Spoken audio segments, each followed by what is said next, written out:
আজি ডিব্ৰুগড়ৰ প্ৰাণকেন্দ্ৰ আমলাপতি ৰাজহুৱা নামঘৰৰ উদ্যোগত ডিব্ৰুগড় পুৰোহিত সমাজ আৰু ডিব্ৰুগড় ভক্তপ্ৰাণ ৰাইজৰ সহযোগিতাত বিশ্ব শান্তি কামনাৰে 11 কুণ্ড শ্ৰী শ্ৰী মহা মৃত্যুঞ্জয় যজ্ঞ আয়োজন কৰা হৈছে। অহা 24, 25, 26 আৰু 27 এপ্ৰিলৰ দিনা।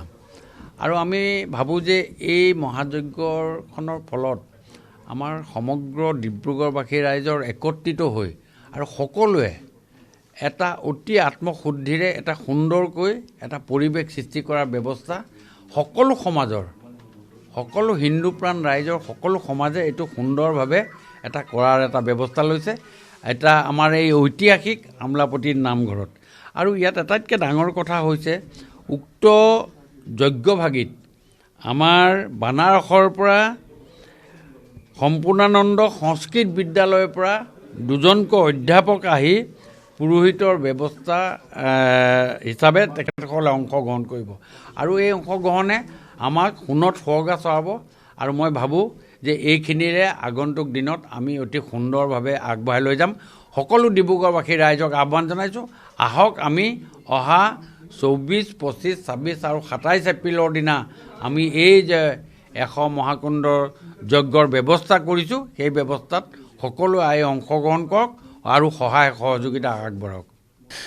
অহা 24, 25, 26, 27 এপ্ৰিল 2025 তাৰিখে যি আমি বিশ্বশান্তি কামনাৰে 11 কুণ্ডৰ যি মহামৃত্যুঞ্জয় যজ্ঞ অনুষ্ঠিত কৰিবলৈ গৈছোঁ, তাত ইতিমধ্যে আমাৰ স্থানীয় বিধায়ক তথা অসম চৰকাৰৰ কেবিনেট মন্ত্ৰী ডাঙৰ ইতিমধ্যে আপোনালোকক কিছু এই ক্ষেত্ৰত অৱগত কৰিছেই।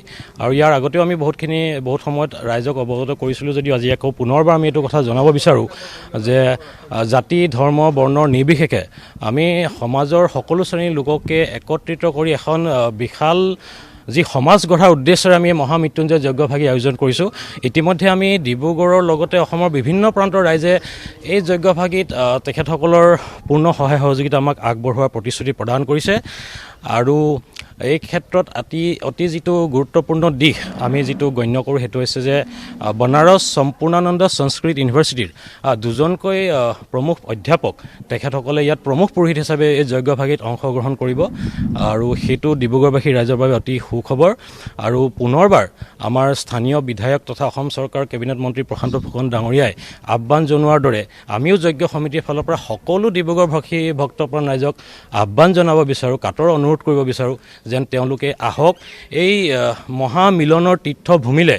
সেই পাৰ্টিকুলাৰ 4টা দিন 24, 25, 26, 27 এপ্ৰিল তেওঁলোকে যাতে ৰূপান্তৰিত কৰাত আমাক সহায় সহযোগিতা আগবঢ়ায়। আৰু তেওঁলোকৰ এই সহায় সহযোগিতাই আমাক যথেষ্ট যজ্ঞভাগী সম্পন্ন কৰাত উদগনি যোগাব। ধন্যবাদ।